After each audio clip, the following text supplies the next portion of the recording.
My name is Michael Clean, and this is my new book, Witchcraft in Illinois, A Cultural History, published by the History Press with a foreword by Owen Davies. The book is split into two parts. Part 1 focuses on history, Part 2 focuses on beliefs. So this is the history of witchcraft in Illinois, witch cases, things of that nature. Beliefs are more about folklore, what people believed a witch was capable of doing, how to defeat them, how to break hexes, folk magic, and of course there's a chapter on folklore. I really appreciate Owen Davies' foreword to this book. He's a great professor in England, and he's written a lot about witchcraft beliefs in England, but he also wrote a book, America Bewitched, about witchcraft in North America after Salem. So it's quite interesting. In the introduction, I just go over where witch beliefs came from. There were a lot of books published overseas and also in Pennsylvania that influenced witch beliefs in Illinois. The Long Lost Friend being one was written by a German immigrant in Pennsylvania. In history, we go over the origins of witch beliefs in Illinois.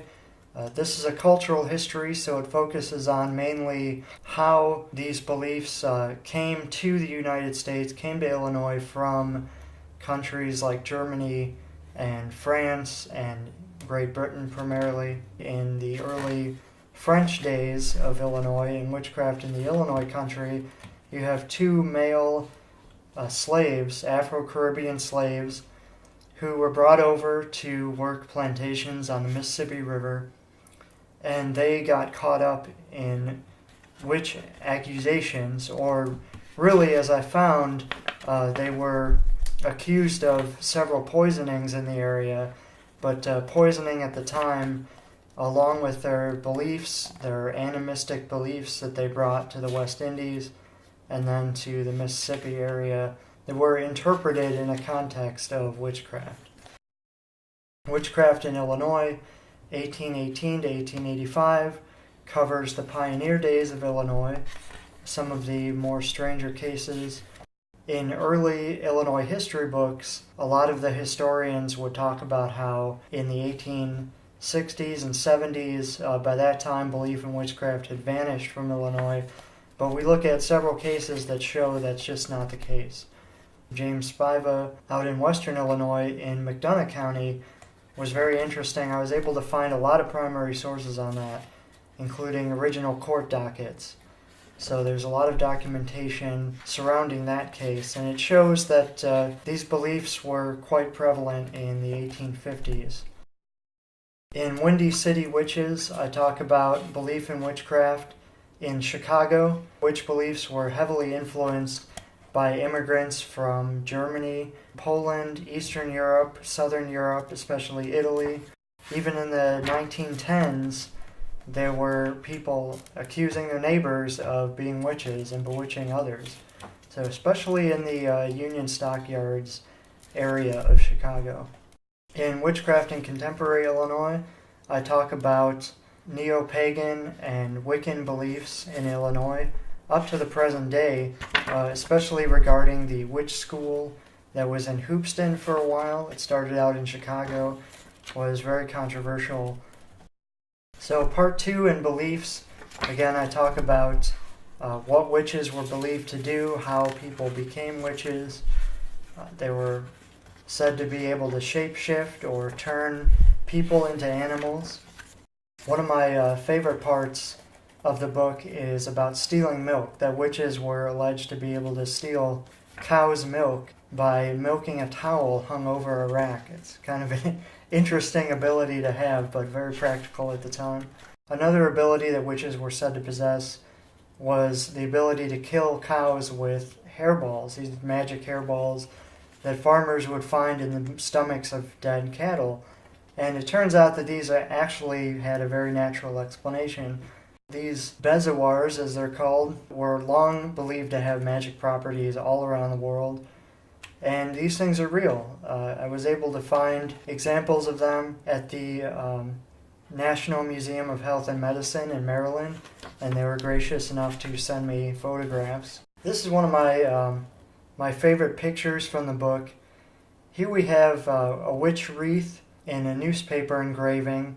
Witch wreaths were supposedly left by witches in pillows, and people would become sick. Witches would sneak in during the night and finish a little bit more of the wreath until when the wreath was completed, then the victim died.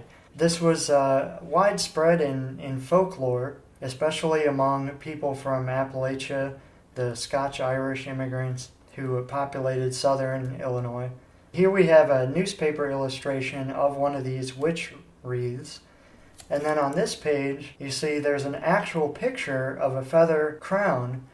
This one is from Arkansas, provided by Lori Kimball, who is gracious enough to contribute this to the book.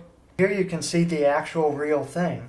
So here is the illustration, here is the reality. And it's just fascinating that we can actually confirm that an object like this in folklore did actually exist. There's a whole chapter on counter magic and witch doctors.